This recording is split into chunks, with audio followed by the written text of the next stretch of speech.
Secret friends, unite!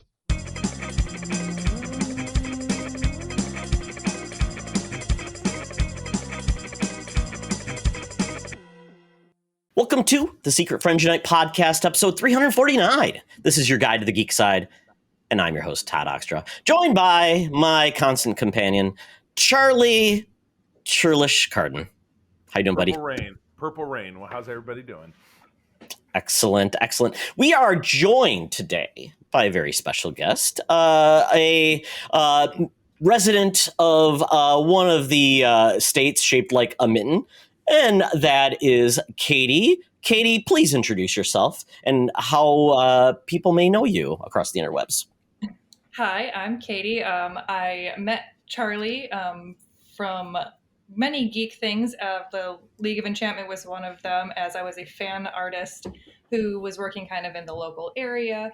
I kind of started with comics at a very young age, although secretly because my mother thought they were inappropriate for little girls to read. So I started sneaking the Batman animated adventures and kind of got hooked then, and I've always loved superheroes ever since. Well, fantastic. And I didn't even say your last name. So just, if people want to find you, we'll obviously go into where people can truly find you at the end of the show. But just tell people a little about yourself in regards to your actual like artistry and things like that. Oh, yeah. You can actually, I don't do the fan art so much anymore, but I am working on photography. I'm a fine art photographer, so you can find any of my photography on K-Photoscape. I work for actually a local university, and so I do a lot of work there as far as their art gallery and stuff goes. So not so much the fan art anymore, unfortunately, but I do other stuff now too. Awesome. Nice. Well, very, very cool. So we know where you are now, but we want to know your geek origin story. So tell us how you became the geek you are today. Well, like I said, I started sneaking the Batman animated adventures when I was knee-high to a grasshopper. And although I don't know, I'm being 6'1", I don't know if I've ever actually been knee-high to a grasshopper, actually considering all. I know how you feel. I know. I've been 6'4" since I was 15. So yes. That's very Frankenstein when you're in high school. Was not a hit with the ladies, I will admit. But yeah, I kind of navigated towards just geeky spaces in general. Some of my friends introduced me to D&D when I was probably about 14, and I've been trying to play that ever since, and with limited success because you know how hard it is to keep a group together. It's a commitment. That's a rough one. Yes. It's like the Beatles, you know what I mean, or finding a good Rolling Stone album as they continue to go. Yes, not an easy one. Exactly. Well, they tend to roll downhill, so to speak. Oh yeah, like a 20-sided die. Yes. Exactly. A lot of crit fails. Absolutely. Well, excellent. Well, thank you for joining us on the show. This is going to be a fun one because you know what? No, what's cooler than anything? When the X-Men were making a weird team in Uncanny X-Men number 349, they added some characters who were hit but mostly miss. And one of those characters... We have really been stuck on these X-Men, which my goodness. Number 350 is, I've already told you, it's a landmark, and I already told you what it's going to be. So next one is mine. But yes, I'll let you do this. I'll let you do this one. Well, Charlie, because Maggot was the character named Maggot was previewed at the last HasCon. They showed these little maggots, and that's what Maggot is. He's a weird bluish black toned character with a little tuft of weird, like strong guy hair in the front, which is blonde. Strong guy. And he basically has powers, which I don't understand. I don't think I ever described it. He may be dead. I don't know. He pulls maggots, these like robotic looking maggots out of his body. And that's his power. And they like attack you. That reminds...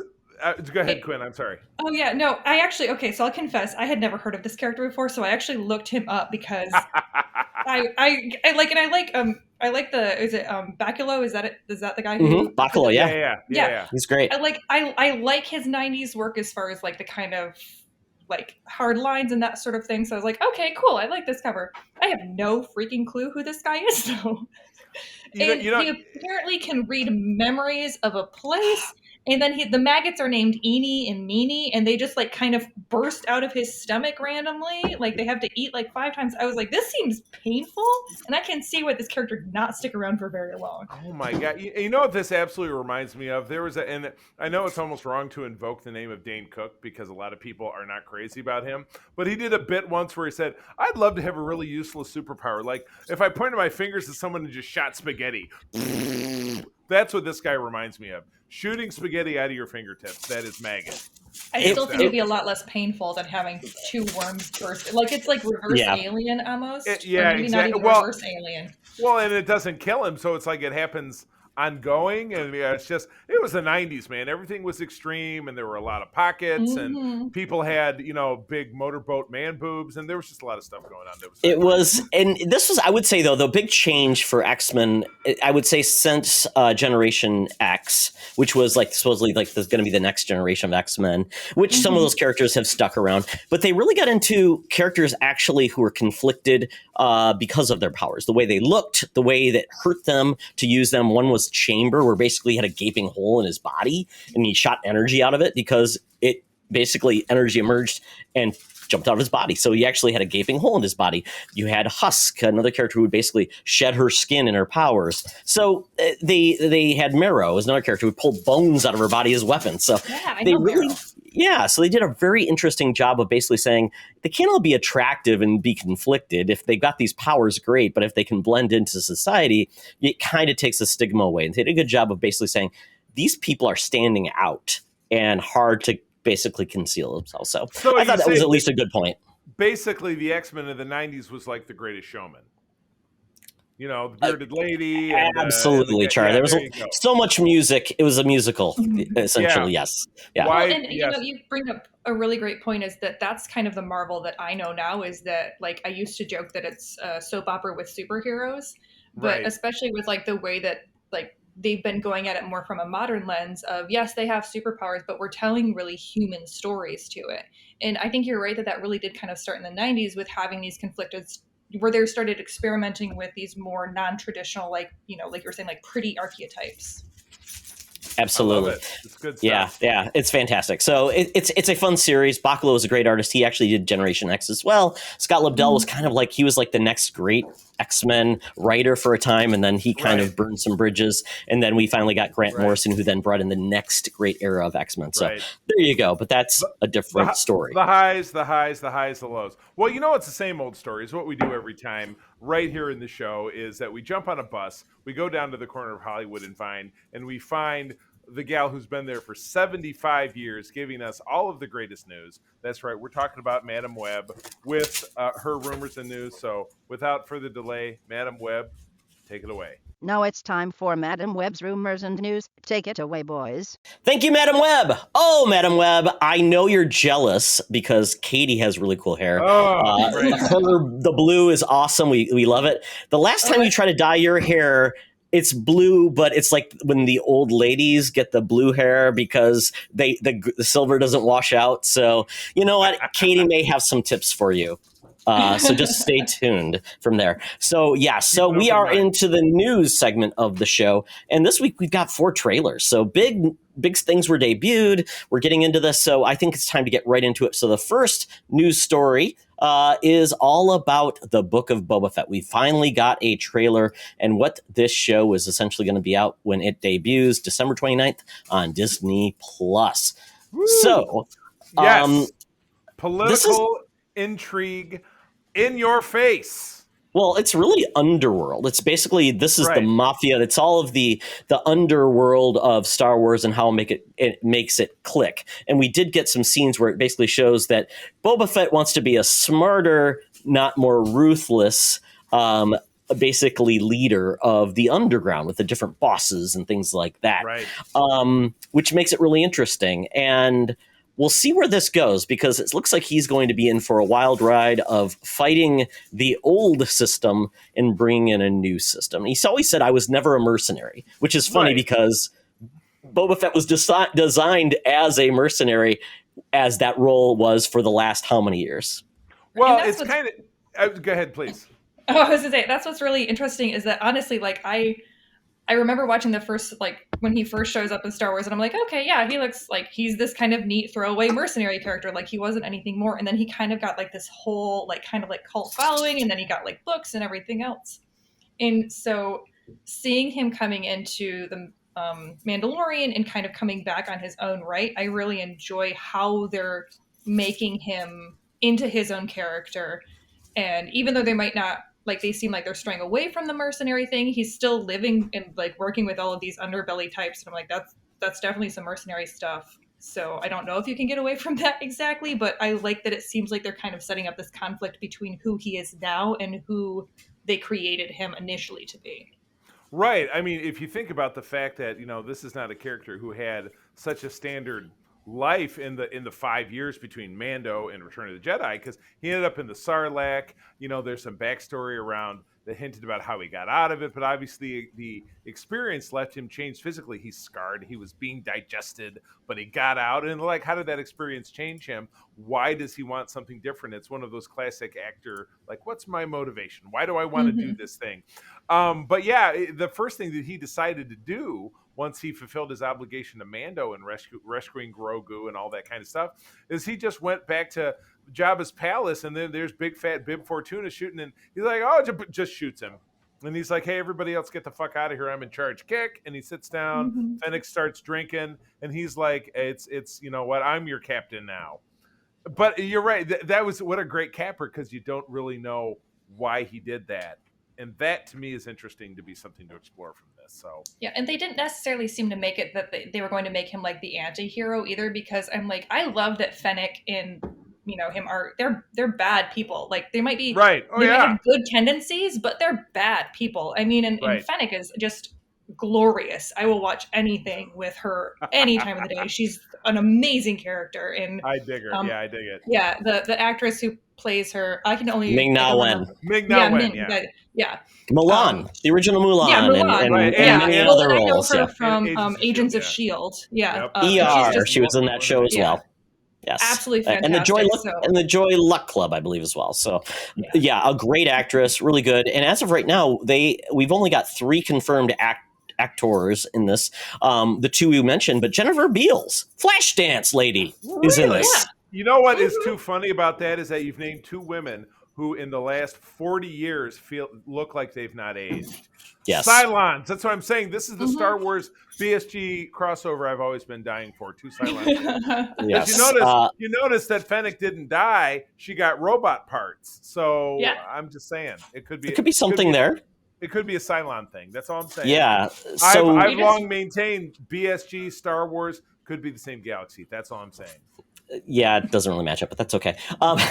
We're getting 8 episodes of this, and as of right now, all we know at this point, it's been confirmed. I'm looking at IMDb. Robert Rodriguez, Jon Favreau, Dave Filoni, and Bryce Dallas Howard are confirmed directors, but this is really Robert Rodriguez's baby. He was the one that reintroduced Boba Fett into this. I'm really happy for that. We are getting, though, the regulars, I guess you would say, as executive EPs that are doing this. So, which will be interesting to see if this is a lower expectation series where the universe isn't on the line. We aren't bringing a lot of cameos again.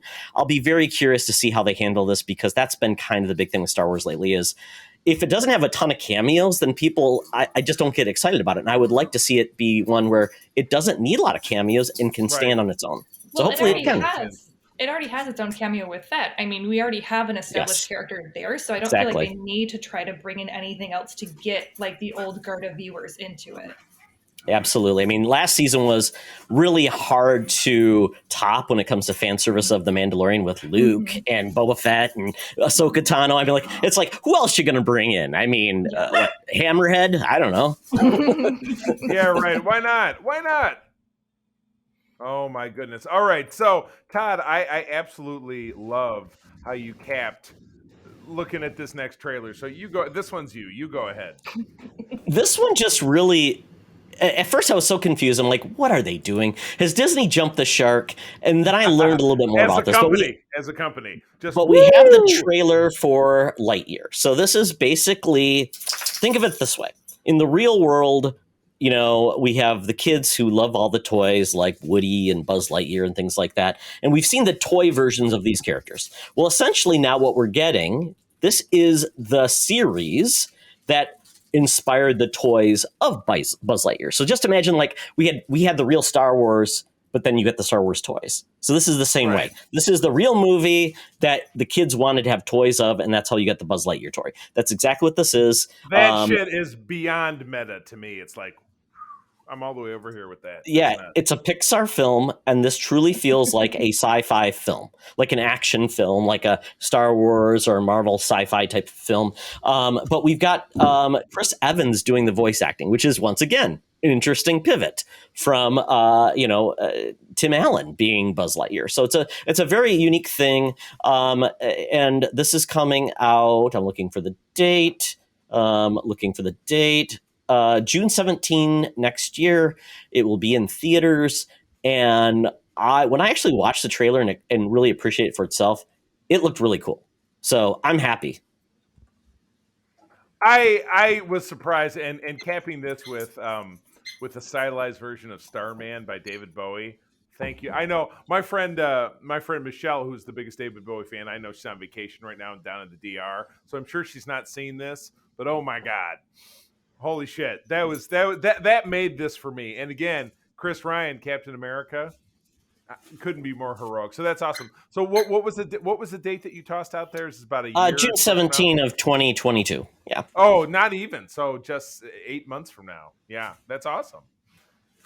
Yeah, I'm a little apprehensive on this one. Like, I love the idea could either be really great or really mediocre. And I guess like when I watched the trailer, because my friend sent it to me and they're like, this looks awesome, and I kept waiting to know more because I just kept seeing like, I'm like, he's flying and stuff, and now he's flying some more, and I mean in the shots it's beautiful, but I just was so confused because I'm like, so this is like you were saying, this is a movie based off of the toy that Andy wanted. So I'm like, are we now, does that mean Andy is supposed to exist somewhere in our world? This is so confusing to me. Oh Lord! Oh my right? God!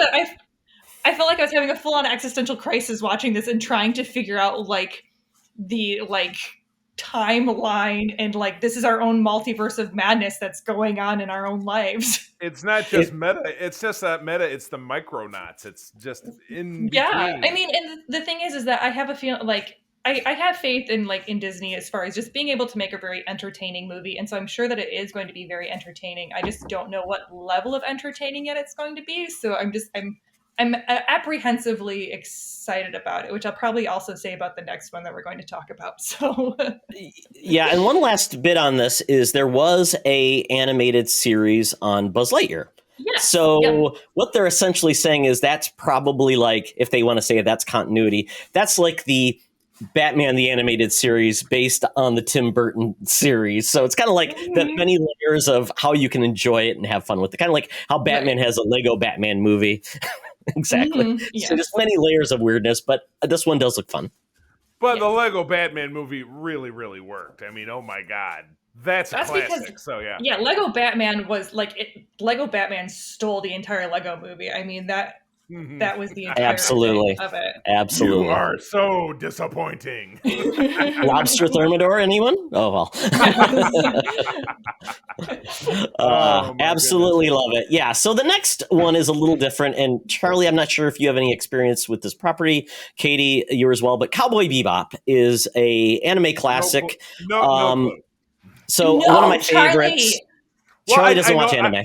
He's not an anime fan. I know the name. I have attempted to embrace anime because Miranda's daughter, who I'm very close to, loves My Hero Academia, and I'm like, I'm going to be the cool Uncle Charlie and try to watch it. It's just beautiful. And the Star Wars visions, way the fuck over my head. I'm sorry. I care. I just don't get it. But I do care. And let's face it, isn't caring half the battle? G.I. Exactly. Joe. Come on. Tolerate. Well, we no longer say tolerating, but appreciating people's interest and saying it's okay to like that. That's fine. I respect your interest in the series, but very honestly, Cowboy Bebop is just a very. It's the premise is simple. These are four folks that basically go on a ship and are bounty hunters. They have different members of the crew with an adorable corgi, and they just go out and they basically get bounties. And Ina's great, and they've got a lot of wacky characters, but Spike Spiegel's the main character, who John Cho is playing. This is the trailer now for the Netflix series, and that's all it is. It's a bounty hunters going on adventures, but it's very stylish, very well known for its soundtrack, which is jazz inspired. By the opening credits, they played "Fly Me to the Moon" after every episode in a different fashion, but very stylish and fun, and just quirk. It had its quirks, but it was a really cool story with an overarching kind of story. You get to know the characters really well, and they build up the characters. So that's the premise of it. And I was nervous, I think, as a lot of fans would be, that anime had a tough time to be adapted into live action. A lot of people don't want it. Now, I will say I'm all for it if they make their own mark and make it unique versus trying to just duplicate it. Like I always say this, like Psycho, like the new Psycho movie, Gus Van Sant, because basically he just remade the thing note for note, or Watchmen. I'm like, it's not as good. You say Psycho, that was in like 1998, but yes, the remake, a shot for shot remake. It's like, what's the point? I totally agree with you. Exactly. So this one looks like though it's inspired by it, but it's not going to be like it's not going to be have to be tied to it exclusively. It's probably going to use the medium in a different way in the shots, and I like it. And the cast is very enthusiastic, and they nailed a couple things. So that's all I'll say. I'm excited for it. I hope it's good. Yes, and I would say the same thing. Like having watched the Cowboy Bebop, was one of the original anime that kind of got me into anime, and it's one of those that even people who don't necessarily like anime or watch anime will watch and be like, oh, I like that, because it's much more of like a found family type of story versus like My Hero Academia, which is very much like, we're gonna fight and I gotta use my willpower to find more strength, and like more traditional kind of soju and overacted and prolonged scenes that take way too long. Because I'm going to take my son to actually the My Hero Academia movie for his birthday on Tuesday, because he loves it. And we've seen one movie already, and so I'm his anime buddy. We go out and see movies together. So it's something I grew up with. Yeah, I will admit, I like My Hero Academia. I have watched it, so I can't say that I'm one of those people. I've seen one. I should venture more. I really should. It's a tough one, Charlie. I mean, it has its moments, but it has those tropes that are like, okay, yeah. You're trying to bond with a kid, and like, this is the thing you like, and I'm trying to be the cool uncle, and so I'm trying. I gotta try harder. That's all you can do. But I grew up with Robotech, and trying to go back and watch Robotech. That's a hard ask for anybody. I was having that exact conversation with, I think, April and our photographer buddy Joe when we were driving the show. We were doing that, trying to watch G.I. Joe or Transformers or He-Man from the 80s. It's almost unwatchable. Yeah. It's so hard. What you need to do is you need to go back and watch the remake of She-Ra if you want some He-Man act, because the remake of She-Ra, that one is. I watched a little bit of it. It was definitely a different take. Definitely like it's related, but it's definitely not at all like the original, because the original was just silly. And I mean, I remember every episode you had to find that creature Lookie. It says, "Where's Lookie? Did you find Lookie in the movie?" I'm like, come on. Unless they brought Lookie back, but who knows? Yeah, but totally different. And it's kind of like the remake of the recent He-Man, which actually did get a new trailer for part 2, which I really enjoyed, which was truly a Tila story more so than a He-Man story. So I like how they're flipping the script on a lot of these things. So more to come. Oh, yeah. I was going to say, that with Cowboy Bebop, I had originally heard that it was going to be just pretty much like a shot-for-shot remake. Like, they were like, nope, it's just going to be the live-action version of the original anime. And I immediately lost full interest in it, where I'm like, I don't want that. And then reading what the the directors and the writers were talking about, of like being inspired by and bringing in villains and conflict from the series, but then also taking their own twists on them, I was like, that I'm much more excited about. I still don't love that they haven't shown me Ein or Ed, because Ed was my favorite character. Ed's a unique character, and that's going to be a hard one to pull off. There was almost a moment where I was like, wait, was that Ed? But if they don't bring back Ed, I think that will be a mistake for them, just because, especially the representation that Ed has, will be really, really, like, a lot of people will be really, really bummed out by that. Yeah, it's probably going to be saved. I think that just becomes Ed becomes a character that's just Charlie. The best way to put it is Ed is quirky, Okay. goofy, quirky, a little bit much at times, but it's like okay, fun character. But All yeah, right. they play around All that, and the corgi is almost the most famous part of the show. So I hear you. Ein is great. Oh, well, and then we get to the last story, which just dropped today, the Morbius trailer, which has been pushed back, finally coming in January. Do we have a real date for that? It's January 28th. This is the next Sony universe of Marvel characters based on Spider-Man. Is that the thing? This one in particular just it just leaned way too hard. There was like, well, we haven't seen something like this since that thing that happened in San Francisco. Oh, was it with Venom by any chance? And then he walks by a poster of Spider-Man, and it looks like it was even Tobey Maguire Spider-Man. Murderer. It was like I think they put too much into it. I think they leaned too hard. It was like a lean and a half where they spun around in a circle. Oh, compared to the MCU, Charlie, come on. MCU leans so hard into it. It's like, come on. MCU doesn't have to. They don't have to. What's the famous Peter Griffin expression about Star Wars? It insists upon itself. Yes. Oh no, The Godfather. He said that about The Godfather in one of those Star Wars. I didn't like The Godfather too. It insists upon itself. That's how I felt about this trailer. Okay, well, regardless, it was insisting upon itself. Yes. Regardless, Morbius is about Jared Leto playing Michael Morbius. He basically has a disease. He goes to some jungle. Apparently, getting bit by bats is going to solve his medical issue, and then he gets cursed abilities and powers based on this infection. And at this point, though, this is the first trailer where we really did see, to your point, Charlie, connections to the MCU proper and Spider-Man. We got the Vulture. We got the mention of Venom. And even with Morbius saying, I'm Venom, just kidding. Yes, it's a lot of tongue-in-cheek, and they're not even like leaving it around there. It's like they're all in, and Marvel and Sony are bringing this whole thing together. You know, I found a lot of interest in this as a Marvel horror movie. And, you know, we got a real lean at the end of Venom, and I apologize if, Katie, if you've not seen it, but there was a strong tie at the end of Venom 2 that Venom took a leap into the I wouldn't even call it the 616 universe, because it's not. It's like Marvel 99999 is the MCU. So he's in the MCU now, thanks to a little twist and turn and whatever it is. And of course, the Multiverse of Madness is going to tie back into Spider-Man No Way Home. And so there's an interrelation between that and this, that it could all kind of be one and the same. But again, a true Marvel horror film, we've not seen it. And that's what this looks like. It kind of reminds me of shades of like The Fly. You know, Jeff Goldblum is like, I'm a normal guy and blah, blah, blah. I'm trying to do some sciencey shit. And now all of a sudden I'm a monster. And so I kind of got that vibe for it. And I think, you know, that sounds interesting. I probably could have said the same thing about Venom, but then we saw how that turned out. Yes. So Katie, what's your thoughts on the trailer? I'm going to be completely upfront. As soon as I turned this trailer on, I was like, this trailer was not meant for me. I am not this target audience. I can just tell. I felt like I was watching a trailer for a DCU movie.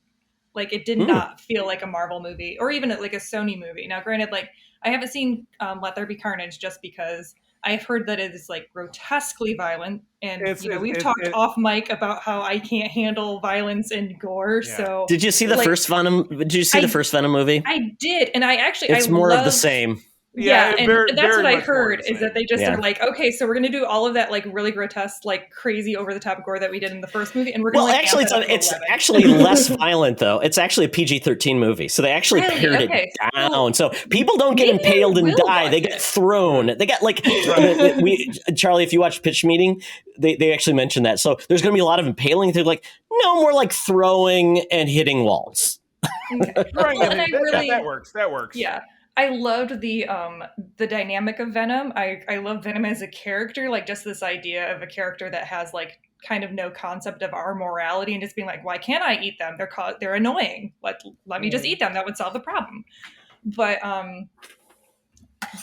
I also like I don't like Jared Leto just at all. I've never really been a fan of him, so I just was distracted where I'm like, this is Jared Leto, I don't want to watch this. So I know. I can't say I'm a huge fan either. So who knows? I Yeah. kind of warm up to the concept of a Marvel horror movie, but my other fear is that Venom 2 was so over the top and pointless, and it was dull. Part of it was dull that I fell asleep Yeah. near the beginning of it. I had April to be like, hey, wake up! And- What? Because It was an odd couple movie too, because it was about them having some domestic disputes Right. and things like that too. So it's just an odd movie. This one though, I did feel like, okay, I see where they're going with it. They are making kind of an anti-hero. I see where they're going with that too. And Sony is trying to set something up with its anti-hero Right. villains in a way, which I respect them doing that, because nobody's done that before. We've only had DC with the Joker, and then we've had Suicide Squad. So really, in a way, Katie, maybe that's why it feels DC, because it's that less jokey, over the top heroic thing, because these characters aren't necessarily heroic. So it does feel a little different and a little edgier, which Marvel doesn't do edgy. Marvel does more like feel good, fun, also with heart. So yeah. Yeah. And that's I guess Right. like for me, and it didn't even really feel like a horror movie for me though. It just like felt kind of like a gritty action movie. So like I wish I could have watched it and known where it was going to go, because I feel like the trailer didn't really give me a clear vibe as to what movie I would see when I went to Right. the theater. Or what? Yeah. What he was trying to accomplish. Yeah, For and me to see. again, what's the theme? Yeah, I say this with the caveat of watching that trailer. I was done watching that trailer. I was like, this was not a trailer that was meant for me. This is not a movie that was meant for me. I am not this target audience. So, Right. definitely take all of this with a grain of salt. Absolutely. And maybe this is the long game, because we are getting a Blade movie down the road. These things could come together, and I think Disney wants that to happen. I think they want, Sony, do your crap, but let's get at least a little organized so we can bring it in. So if eventually, Disney does get Spider-Man wholly owned, that they don't have to start again, right? Because last thing you want to do is, this is the 5th version of Spider-Man after a while. And I think the Enter the Spider-Verse was so strong that I think there's so many cool things we could get. So we'll see how it goes. So that is it for the news this week. Trailer Park Edition. So hopefully everyone loved these trailers, or enjoyed them, or tolerated them, or hated them. But we don't know unless you tell us. So reach out to us on Twitter. Me at Toxter, if you totally agree, you love me, at the C3. And Katie, I don't know if you want people to tell you why you should love this movie on the Twitters. By all means. I don't have a Twitter right now. I'm not so much on the Twitters. I know. Well, you know what? You I can know, rail against I'm- Facebook. I can rail I'm- against Twitter. I'm on I- Instagram and TikTok. That's where I live. So see, there you go, Charlie. So she's gone 2 generations beyond us. Yeah, TikTok and Instagram. I'm really bad at Twitter. I dabble in Instagram. I watch TikTok when I'm sitting next to, again, Miranda's daughter. She's like, "Look at this TikTok! Look at this TikTok!" I'm like, So yeah, I just don't get it. It's people yelling and dogs barking and cats meowing, and that's all TikTok to me. It's Vine's successor, because Twitter did have Vine, which is short form video. Went to this, and why not? It's like, I don't want to watch a 35-minute YouTube video and watch people do something stupid for 15 seconds. Perfect. Right, exactly. I want to see a 1-minute skit about a dog doing something. I saw someone today make macaroni and cheese and put raisins in it. How dumb is that? Oh, what? I think if you went you would go to the Hague and be persecuted about with crimes against humanity. It was a culinary crime that someone should go to jail for, but we'll leave it at that. So there you go. Unless you like raisins in your mac and cheese, then just unfollow me now. I don't think that would be a follower you would be sad about losing. I mean, I'm just gonna throw that not out so there. much. Yeah. Follow me for my recipe tips. Not so much. Oh, well, that is it for the news. But Charlie, Katie, it's now time for us to take off and take a little respite at our favorite geek establishment, and that's the Geek Easy. Talk nerdy to me. Talk nerdy to me. We're sitting in the Geek Easy, cover band's playing, drinks are pour, and we are getting our nerd on. So, Katie, anything you've been watching or reading lately? I have been watching. I have been doing so much reading because I've been working on an upcoming exhibit. So I have been watching What We Do in the Shadows, and there is always, always, always an opportunity to rewatch the first and second season of Lower Decks. Like that is the default for me, is just Lower Decks all the time, anytime. Oh wow! You and Charlie may have an argument. I've only watched a little bit of Really? Lower the Decks. Charlie's been telling me the way it's going. It seems like it's turning into more Family Guy than something a little bit more sophisticated. I love the first season. It's not supposed to be sophisticated. That's the whole point. And in breaking down, and it's funny because I have two former co-hosts, because my show Code 47 is in a bit of a transition right now. But when I was recording with Rich and Aaron, we hated season 2. We couldn't stand it. We felt it was a kind of a gross corruption of Star Trek, and it just didn't make any sense to us. But I would love to hear how somebody loved season 2. So I am all ears. Oh man. Well, I loved the fact that they kept. I love the fact that it doesn't take itself seriously. I think that's what I love about it, is that it doesn't, like, it will poke fun at the Star Trek universe and at itself, where it's like, this stuff is kind of crazy and what we do is kind of crazy. And that's what I really enjoy about it. And also I think the characters are really, really lovable. Like, that I will absolutely agree with. Yeah, because you've got kind of this quartet of, really anal weird. It's kind of like a little Seinfeldy, in some ways, that they're just quirky and somewhat like, why can't any of you just be normal? Right. Yeah, that I will agree with. And I really I enjoy shows where like they can laugh at themselves, but you're never like laughing at their expense so much. So like I said, it'll go over the top and it'll be goofy, and they'll laugh at like Tejada or Tendi, excuse me, and like any of those guys, and you've got all of that kind of fun stuff, but it's never something where like there's harm or something that's coming to their character. Like it doesn't have so much office humor. It's more like Parks and Rec humor, if that makes sense, where you're laughing with them, not at them. Yes. And I kind of felt the same. I felt opposite, because I'm like the main character. What is his name? Mariner. What is this? Mariner. That's Boimler. Boimler and Mariner. Because Boimler is the butt of all the jokes, and they are making fun of him. I always felt like that's so one note. I'm like, after a while, like, and then they've got the one character who's the offshoot, and she always does the crazy things and does things. I'm like, I get tired of her character so fast. I'm like, she does the same crap all the time. I'm like, I just found her annoying more than endearing, but I like the other characters. Yeah, I think, did you say that you watched all of season 1 or just part of like the first part episode? of season 1, but I felt like the first 6 episodes, I'm like, it's the same stuff repeated over. I'm like, this formula's kind of bankrupt in a way. I like some of the things, but I like Star Trek.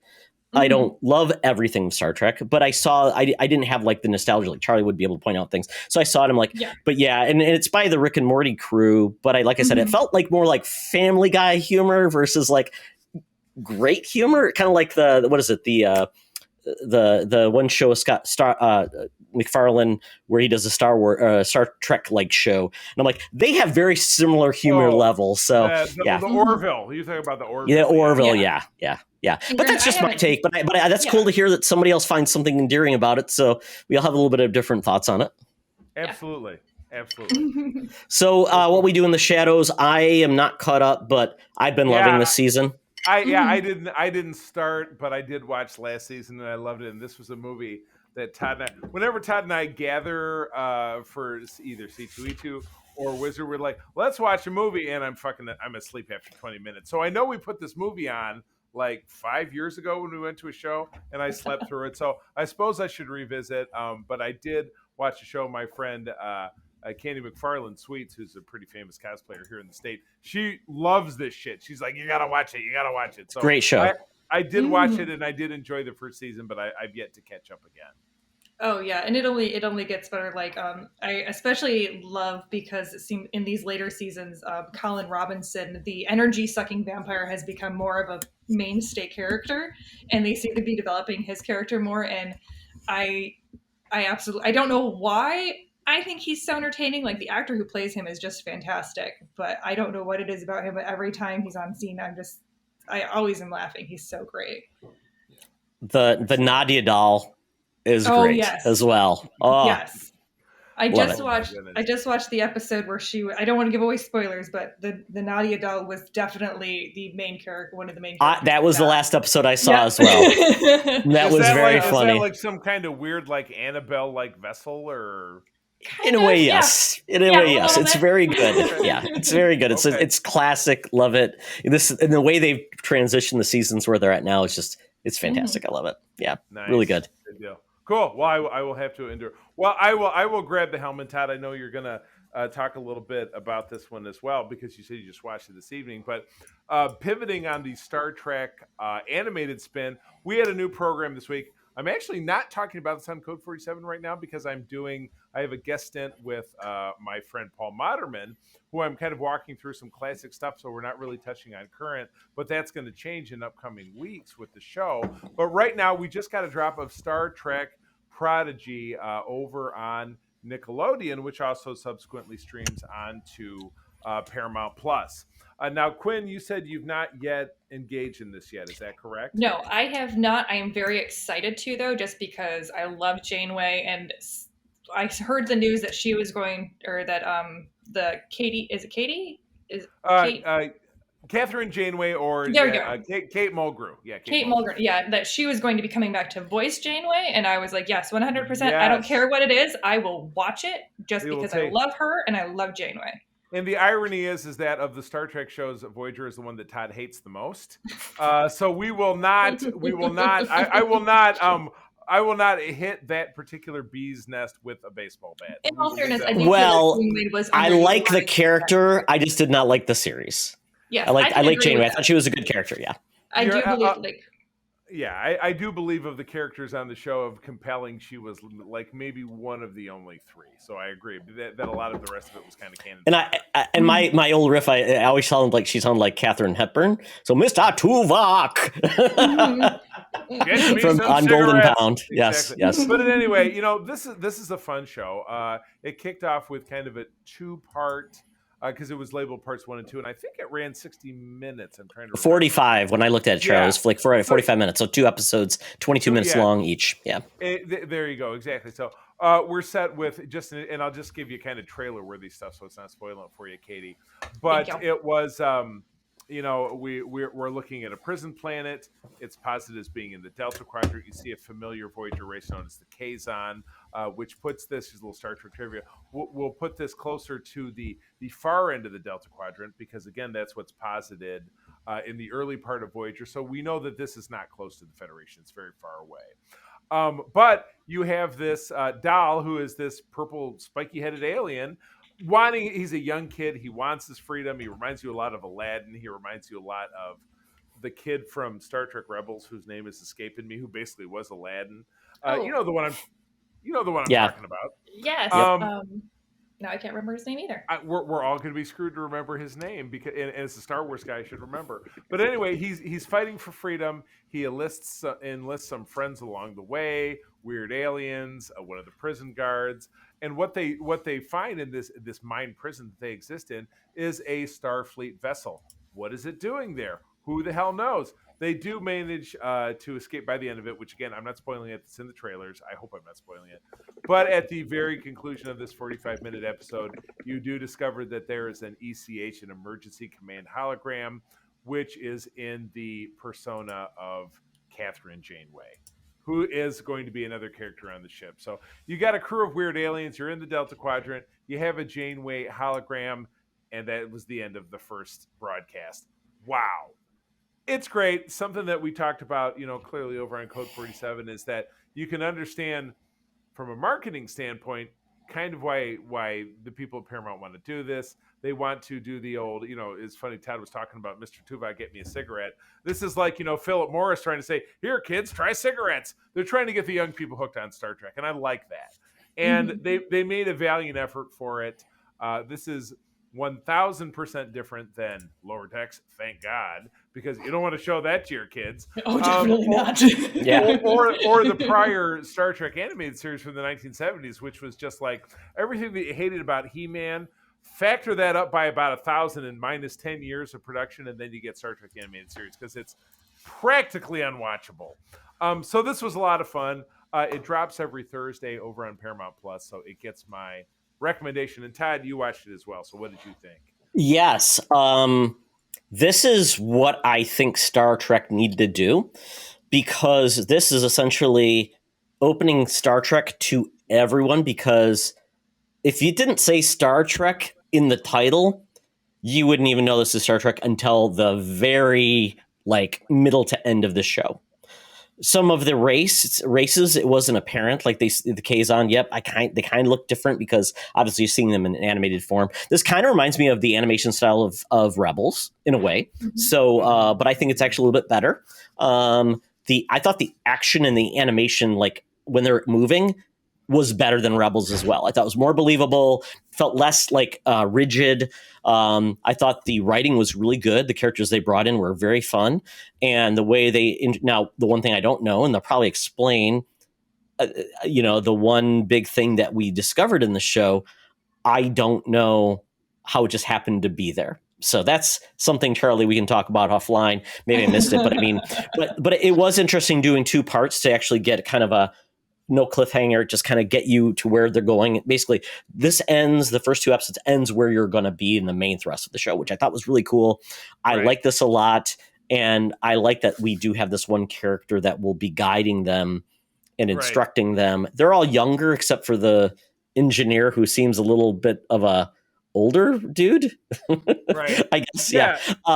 There's really no way to explain off the cuff why this advanced Federation starship would be as far out as Voyager was when the series started, because the Kazon, who played a significant factor in this episode, were only seen in episodes or seen in seasons 1 and 2, and then Voyager. I always like to refer people to the map behind me.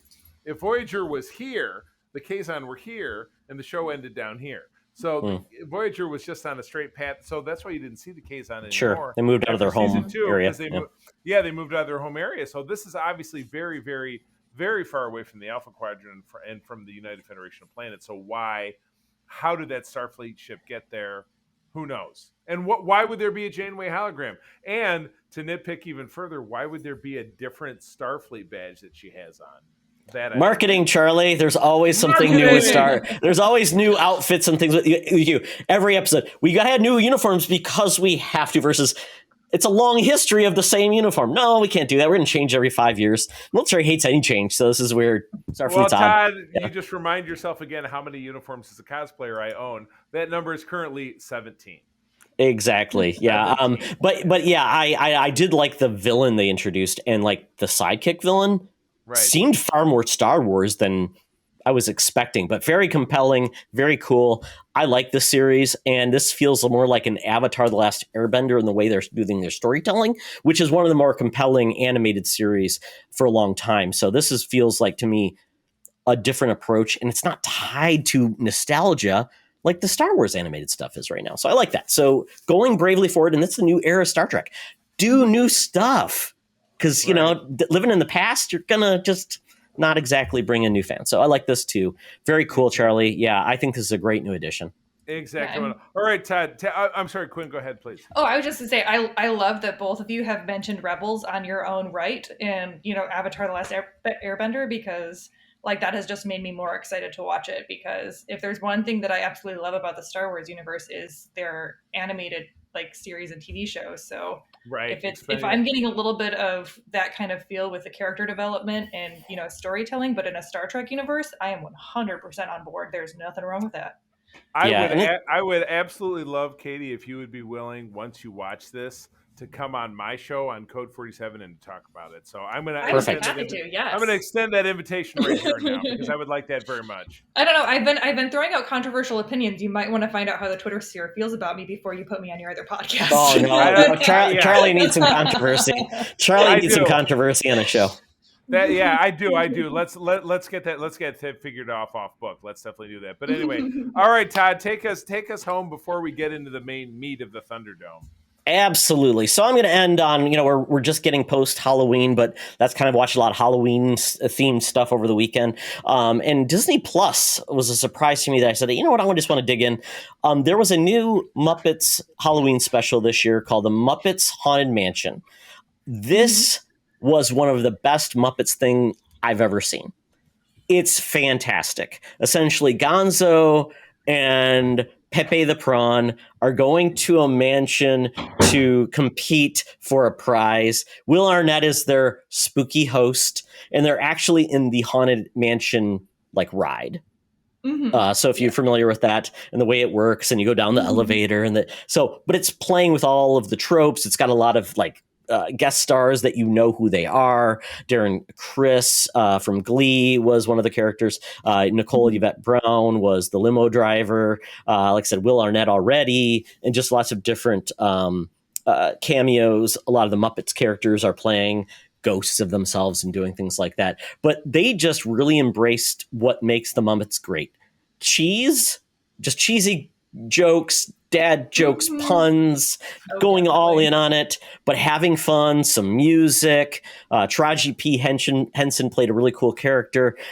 Just really, really good. I really enjoyed it. After all these years, I still can't get over the voice of Kermit. Seems like they just can't nail that voice, even though I think it's been like 4 or 5 different characters. So I hope they'll find somebody to do it. But everybody else sounds great, and everything was so much fun. So they did that song "Dancing in the Moonlight," and they had that would be the Sanford Townsend band for from your music expert here. Yeah, so they did a lot of music as well. Very fun. Just if you want to watch it, I think it's like 45 minutes long. It's so good. And I could see this being like a continual thing. And everybody talked about this, and it was so good. So I'm glad they're making the Muppets matter at Disney, because they've been basically almost endangered species on the Disney properties. Todd has, without a doubt, been an advocate of it. He was like, why aren't the Muppets on? The Muppets. He's just been fighting for him the whole long while. So the Muppets need a friend like you. So I got you. Absolutely. Another character that they're finally rehabbing is Mickey Mouse. Mickey Mouse has essentially become like this, like, I won't say neutered character where he has no personality anymore. He's like a spokesman and doesn't do anything cool. Well, in the last like 5 years, they've really brought out this new animated series with Mickey and Donald and Pluto, the core characters, along with the nephews and things like that, and really reinvented them. It's been great. And they made a fantastic Halloween special called The Scariest Story Ever Told. And it was just riffing on the fact that, Mickey, you're not a scary guy. You're not edgy. You're not. And he tells everyone the scariest story ever. And it's excellent. Really good. The animation style is a little quirky, but it just feels like more like Cartoon Network took it over rather than classic Disney. So if you want to see that as well, it's very fun, very PG stuff, but I think they're playing with the medium and playing on those characters and just having a lot of fun. One of my favorite cartoons of all time is where the witch takes on Donald because he pranked his nephews. And this feels very much like in that mindset of just Disney having fun with its core characters. So there you go. Yeah, it definitely felt like when I watched The Haunted Mansion, because we watched that while we were carving pumpkins. And it felt kind of like a promo for the Haunted Mansion ride, but I wasn't angry about that. Like you were saying, there's literally one point where they make a dad joke and then they explain the joke, and then a ghost comes up and goes, "Don't worry, we're not going to explain all the jokes." Like, it was just so many, like you were saying, like just so much classic Muppet going on. And I mean, like, my favorite probably Christmas movie, and one of my favorite movies is The Muppet Christmas Carol. So it's like, if I can have like a Halloween Muppet thing, I'm 100% here for it. And I thought, I agree. I thought it was absolutely hilarious and just very classic Muppet vibes to it.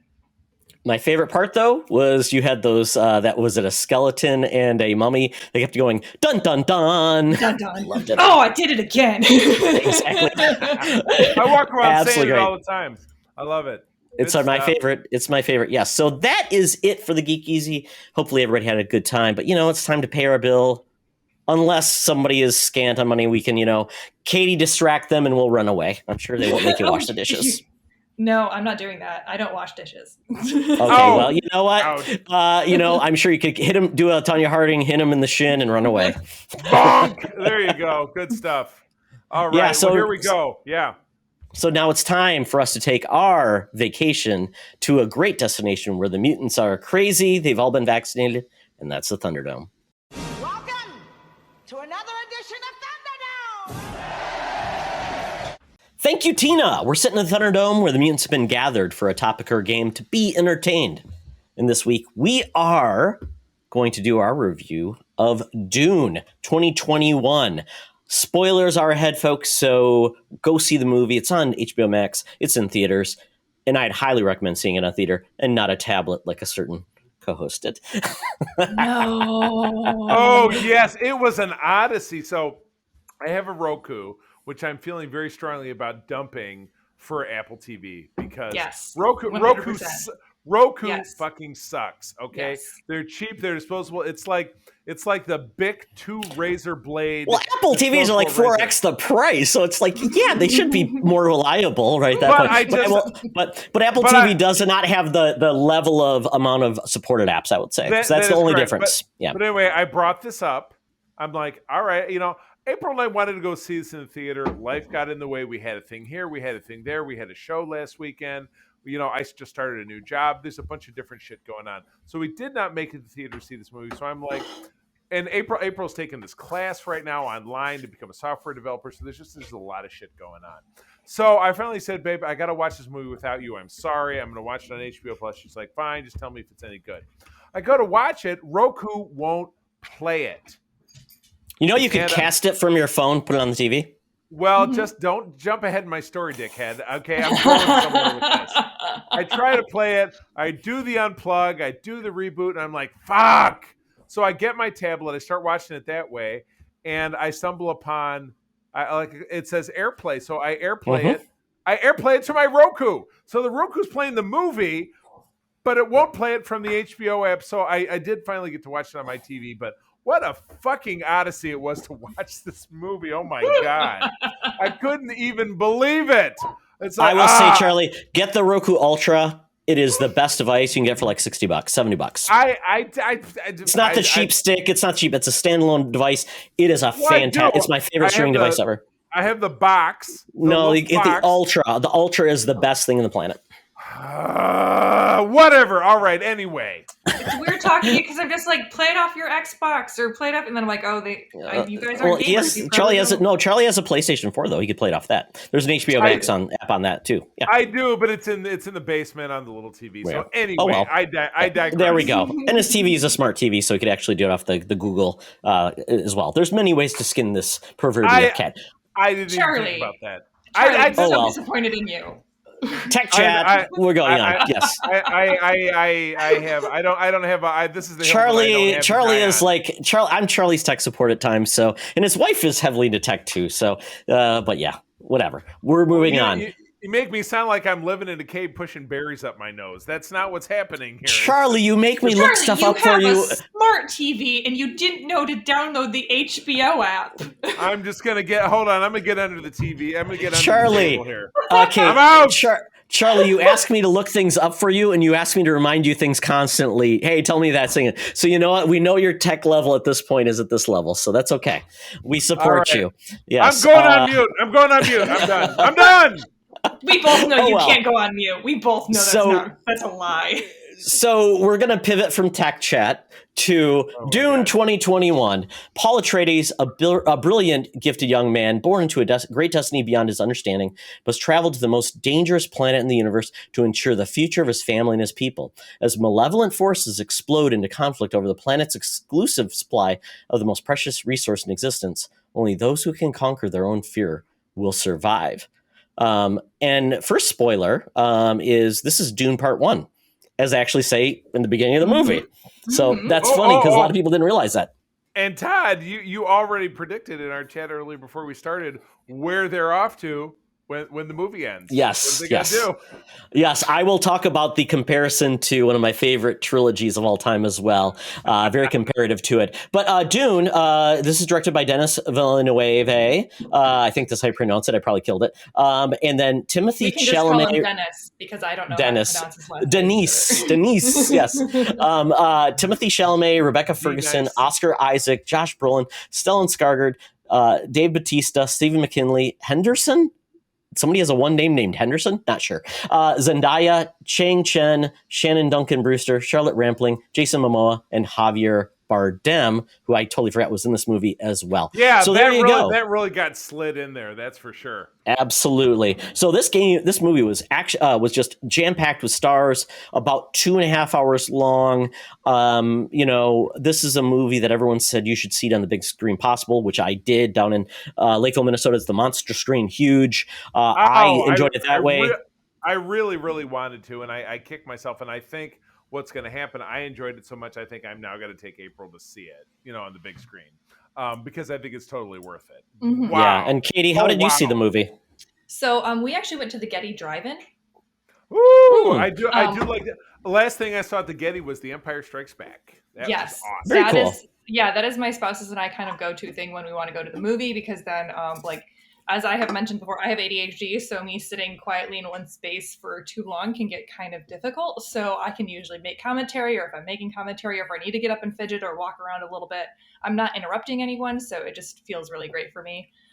The only downfall that we had watching it at the Getty is that the projectors aren't great for dealing with darker scenery, and this movie had a lot of very dark scenes to it, so I know there are moments that I missed that I'm really excited to go back and rewatch just on our screen at home off of HBO, just so I can see the stuff that I missed. And I will say this too, I saw it with Dolby Atmos or whatever, the greatest sound.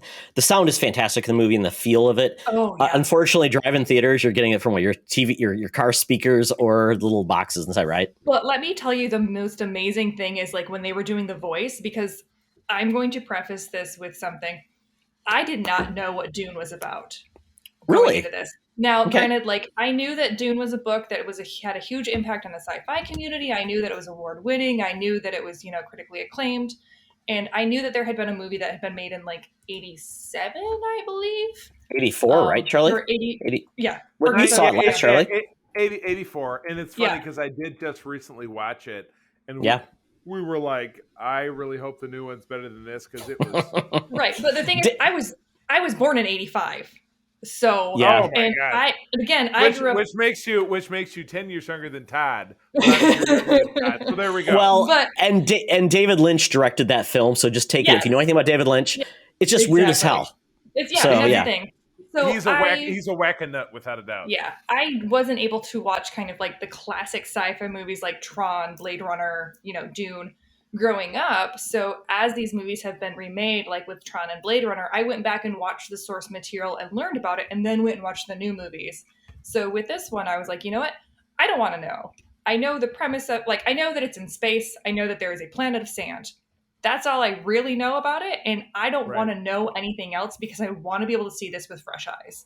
And so I really, really enjoyed it. And going into it at the car in my vehicle with the drive-in, when they did the voice in that reverberation. Ooh, yeah, that was cool. The bass actually shook my doors, which was really great, because it actually gave me enough. Yeah, it was kind of like sitting in those seats, the really super fancy seats that you have in the theater, where I was able to really kind of feel it in my bones as they said it. So it was a really amazing kind of effect that I wouldn't have been able to get into a theater. So I probably wouldn't have traded the experience for it. No, you got your seat rumbling. In my theater, the seat was rumbling because they use those heavy bass in the theater. So either way you see it, but I would say at home, unless you have a good surround sound, you're probably gonna have a lesser experience as well. Exactly. Where I've got ridiculous subwoofer by my couch. So, but so and just a little history. This was kind of determined to be the series that just could not deliver a great film, because it's kind of hard to adapt. It's very dense. It's very long. There's actually 6 books in the Dune series by Frank Herbert.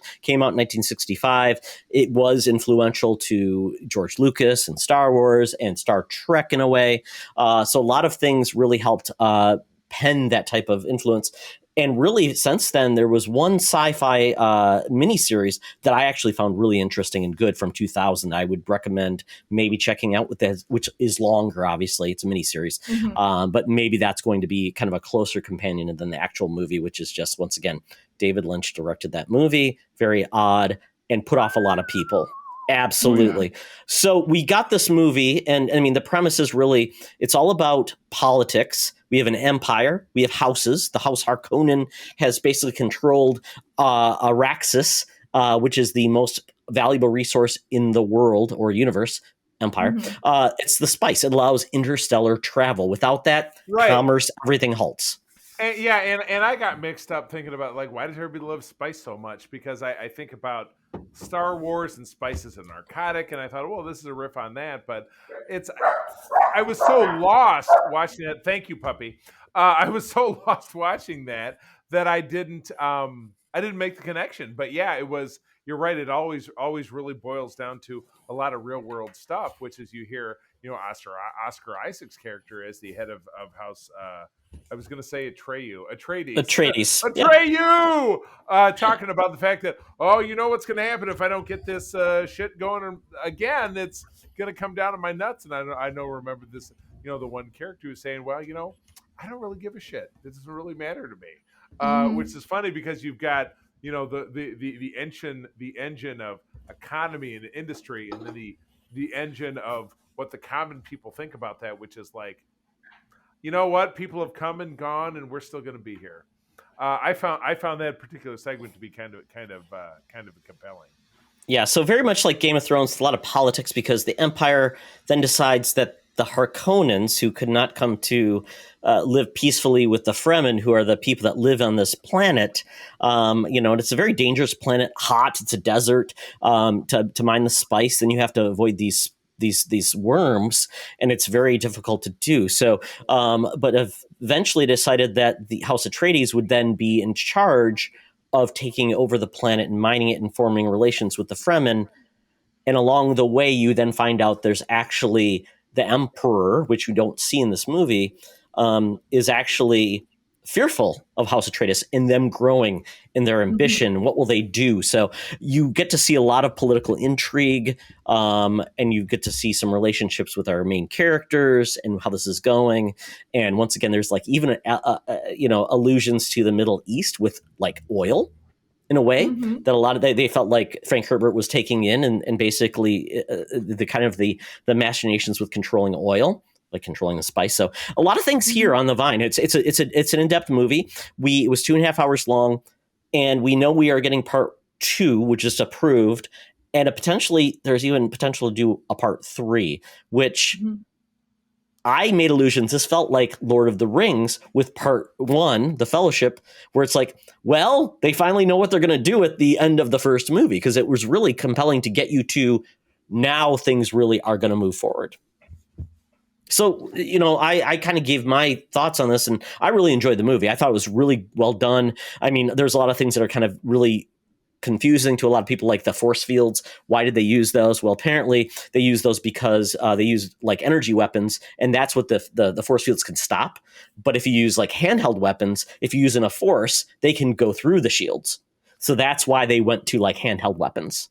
Well, and like it was so great to see that, because I really appreciate a movie that shows and doesn't tell. And I feel like the way that they went about explaining a lot of things was very much like that. And again, coming at this without really knowing a ton of what was going on, like there's just two very quick scenes of, Paul trying that blade against his hand and being like, bam, bam, and then just pressing slowly. And you see that force field turn around, and you're like, oh, okay, cool. So this is how this works. Great. I love this. You don't have to go in and explain it to me a bunch. And I really appreciated that, because it's so dense. They were assuming that you were smart enough to kind of like, they didn't feel like they had to hold your hand, or Dennis didn't feel like they had to hold your hand while they were taking you through the motions. And I really, really appreciated just the visuals of it, because there were so many times where watching it, I was like, I'm watching a horror movie right now, or I'm watching like a nature documentary, like all of the scenes with the sandworms and these like beautiful scopes that they're showing of like the sand scenery. I felt like I was watching Planet Earth, like as these sandworms are coming out and, doing their sandworm thing. Like sandworming. Yeah, they were just living their best life as giant 400-meter sandworms.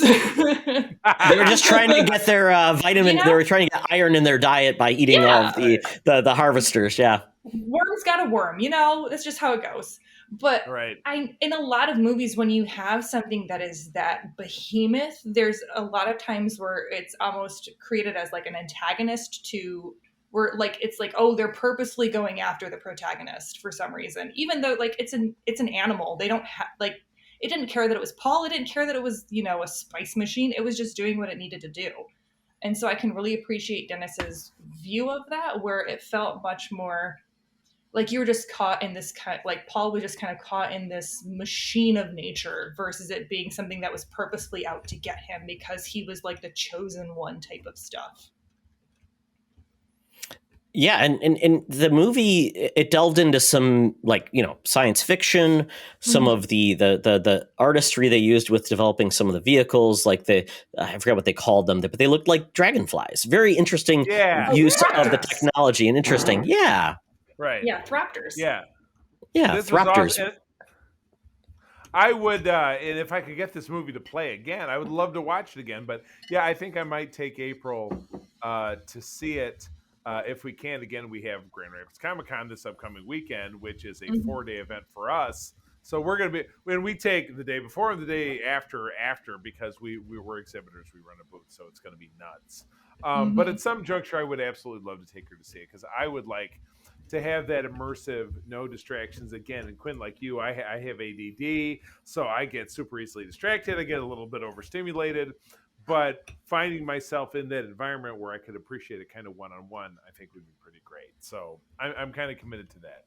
Yeah. So another part of this movie that was a little bit probably confusing and maybe people didn't figure out was the Bene Gesserit, which in a lot of ways, which it's a very strange name. You probably had to look at what are they saying? So in a lot of ways, you could see almost where Lucas maybe have gotten inspiration for the Jedi with this group that could essentially use these abilities to control others. And that was really well done, I thought, with the way his mother kind of trying to raise potentially the next, I guess, Messiah that the Fremen could hope to potentially save them. And that's a lot. And it was also, then you saw his anger about saying, so you essentially wanted to just create a Messiah? So there's a little bit of familial, especially with the dad and the mother saying, are you going to protect him? Meaning, is the Bene Gesserit going to protect him too? So it's just really a lot of interesting dynamics too. Well, and I will say, I think the part that clinched it for me as far as me saying, oh, I love this movie, is, again, I'm a very visual person. While I do not have a degree in cinematography by any means, I do have a degree in visual, media or visual arts. And as, again, we have spoken about, I do not do well with horror or violence. So I have kind of subconsciously trained myself to watch a movie and know when the director is setting up for violence. So watching this scene with Jessica, Paul's mom, and Paul, after he finds out he's he was basically the culmination of a millennia-long breeding program to come up with this Messiah-esque character. All of the scenes in that conversation are setting it up like something horrible is going to happen to Jessica, because if you watch those scenes, they're showing full body shots of her, which when you're having a conversation in cinematography, there's no reason to show a full body shot unless there's something happening to that person's body. So as soon as those scenes started coming, my brain immediately went, wait, what have they shown me that can jump out in the shadows and get her? And I realized this was building up all of this anxiety because I was expecting something to happen to her, because in cinema, in movies, that's usually what happens. That's when in Game of Thrones, the dragon comes out of the shadows and snatches you away, or, someone gets decapitated, because there's always something lurking in the shadows. But it wasn't, it was just a conversation they were having. And it was just Paul, confronting his mother about all of these things that he didn't know and all of these political intrigues that were happening that he was completely ignorant of, and learning all of this stuff about how he was basically a pawn in this 100-year, spy mission. And it really gave me an appreciation for the cinematography and, again, how the director had set this up to kind of underpin what emotions he was trying to convey to the audience. It was really compelling, and to your point of horrific, in the Dune movie from '84, Charlie, you can attest to this. Sting was a Harkonnen. You had what's his name, the one guy that had the red hair and he just had some pimples on his face, could fly. The Harkonnens in this movie, though, they were creepy albinos who were just And wasn't Ah. that was Skarsgård, wasn't it? Wasn't that It was, and Ellen? the body they gave him, and he actually wanted to be nude in more scenes. I'm like, nobody wants more nudity with him in it, please. Nobody needs more naked Skarsgård. I just saw one of the Skarsgårds in a movie that we watched, a horror movie we watched. Should talk about this, the Geekies. We watched the horror movie Orphan, which I had Oh heard no, about. the orphan! That was so jacked. But yeah, at the end of that, spoiler alert: A 37-year-old Romanian woman playing a child. Charlie, who knew? It was funny. She was born. They showed it. She was born in '76. She's the same age as me. It was just it was. But in the end of it, she killed them all except for Verna Farmiga. So, and they have an origin movie coming out of the orphan, but that's a sidebar. Not this. They do, Charlie. Crazy as it is. That's okay. Yeah, when I heard that, I never watched the movie, but when I read the spoiler, I'm like, you gotta be effing me. I had seen the poster, like one of those you scroll past it, you're like, oh, maybe. And so it was last weekend, something or other. We were like, oh, we were really that movie was jacked. Oh my god. Oh, yes, but yeah, Skarsgård. He was stoked. Skarsgård. I will acknowledge I started laughing so hard when Skarsgård stood up because he was like in his little seat and like he ends up being like, floating 10 feet tall or something. Yeah. And all I could think about was every short dude who had ever approached me while I was sitting down, and then I stand up in my full 6'1" self. Real talk, Todd is like 4'8". I'm 5'4". No, I'm 4'8". I'm 5'4". Yes. There's I'm sorry. Zero shade with that. I just always love it because I can always see the moment where the guy goes, "Oh."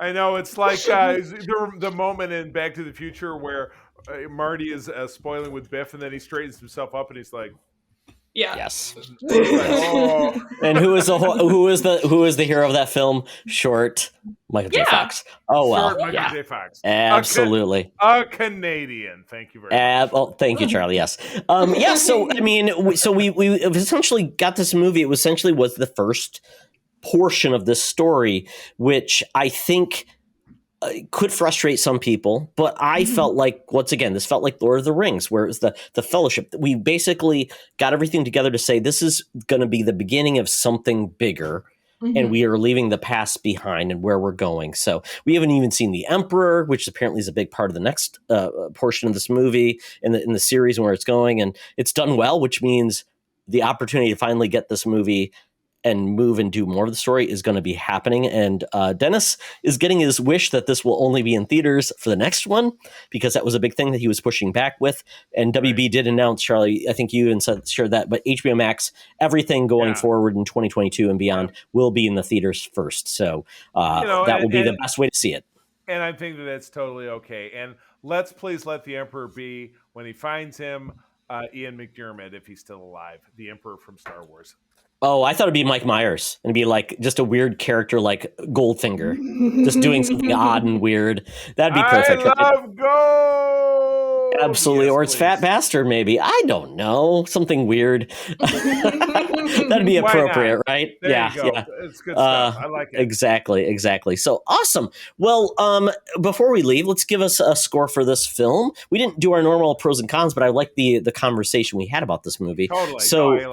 So Katie, if we gave it 0 out of 10, what are those things that killed people? Those assassin barbs? Hunter Seekers. 0 out of 10 Hunter Seekers. How many would you give this? I would probably have to say like 8 Hunter Seekers. I mean, I think that it was really, I loved that the fact that it was very like political intrigue motivated. The characters were very, very well developed. I honestly I just really hope that they don't go more action based in the next ones, and that they stick to kind of the roots of this one of just keeping it focused on the characters and the political intrigue. Excellent. So certified fresh for you, Charlie? Mm-hmm. I'm gonna have, I'm gonna have to tag it with the same. I'll probably go with 7.5. Again, I sometimes I'm not always sure about the length of a movie if it runs over, that 2.5 hour mark, but I think they made great use of the time. And I want to see more, and I think they didn't waste much. A long movie is always an exercise in waste or extravagance, and was there waste and was there like, were they just jerking off? You know what I mean? And I really don't feel like they were. I feel like they pulled it off. So I want to see more. I want to see, as Todd so expertly said, are they marching off to kill Sauron at the end of this one? I want to see if that's the case. Yes. And I was a little worried about this, Charlie, because you hated Blade Runner 2049, and this is the same director. So I was a little nervous when I saw the length, and I'm like, are they going to be overindulgent? You know, like have pictures of like sandworms for 5 minutes. We're going to look at a sandworm for 5 minutes. Right. You don't need to do that. Very much more Arrival than Blade Runner, I would say. Like as far as Absolutely. the Dennis's previous stuff, this was much more Arrival than Blade Runner. Right. True, I think he accomplished from an artistic view, taking where he needed to go and really nailed it. And I thought the cast was fantastic. Man, oh man, these people were along for the ride. And you know, that Timothée Chalamet kid, he may have something. He's a phenomenon. Plus, he looks like he weighs like about $105. He's just so tiny. And he's going to be Willy Wonka. He's going to be Willy Wonka. Who knows? I think he's perfect for that, though. Like you said, he's just like just his ability to kind of just like fit into the role. And he was great on Saturday Night Live too. He's ethereal. Don't you remember he was in Baby Yoda's gang? That was one of the Weekend Update gangs. Oh, love my gang, Chalamet, and he named So I'm going to give this movie 8.5 out of 10 because I just thought it accomplished what it needed to, and I'm glad that we're getting some more thoughtful sci-fi because sci-fi has really struggled to do well. If it's not like branded like MCU or Marvel or something like that, it just doesn't do well. So I'm glad this is doing well and get some appreciation. I hope we get more opportunities for sci-fi that isn't a franchise you already know about. I want more of this. So there you go, folks. So with that point, Katie, tell everyone all the ways you can be found in the interwebs. Well, you can find me on Instagram. If you just want like my personal fun page, that's at Boba Quinn. And then my photography is at KPhotoscape, and that's for Instagram and for Facebook. And then I also have kphotoscape.com is my website for all of my photography fun. Awesome. Well, fantastic. Charlie, before we leave, just leave your personal Twitter where people can find you as well. If you should be, you can find me over at C3, CEE, The C3, right? The C3, TheCeeThree over on Twitter. Guy, you really put me through the paces. First, I'm on Facebook. And again, USSGrandPetoskey.com would be the Star Trek International fan club chapter that we run here in Michigan. So come check us out over there. Excellent. You can find me at Toxter along with all their socials with Secret Friends Unite. But just one note before I go, I am raising money this weekend with Extra Life. It's a charity for the Children's Miracle Network hospitals. I'm going to be gaming on Saturday. If you want to find me, check out my socials for the way you can donate and upgrade. I'm going to be there to entertain you folks with bad gaming, bad commentary, and just fun. So if you want to join me at gaming, you can do it that way. So thank you very much, folks. This has been a pleasure. But at this point, we need to say goodbye. And you will check this out on Friday. Indeed, awesome. we do. Thank you. Yes, Scott Quinn, and come back 1,000 times over. It was great. Yes, you can definitely come back. You were a pleasure, and you made us even better. And thank you. I had so much fun. You bet. I'll be talking to you about Code 47 because I want to hear about your love for animated Star Trek. But at any rate, my love for anything animated, honestly, I am an animated fan. I am as well. Good deal. Well, I will say, friends, as always, thank you for joining us. I'm going to tell you that sharing is caring and to keep on trucking. Be the hero, not the villain. In a truck. Spice is life. Spice World. This podcast is part of the Secret Friends Unite podcasting network. Visit secretfriendsunite.com for more great shows, articles, news, reviews, and more. Secret Friends Unite podcasts are available on Apple, Google, Spotify, and other podcast services around the world. If you'd like to be part of the conversation, you can join us on Facebook or our new Discord server, or follow at Secret Friends U on Twitter. Please subscribe to Secret Friends Unite on YouTube and visit our merch store at tpublic.com. Just search Secret Friends Unite. Thanks for listening.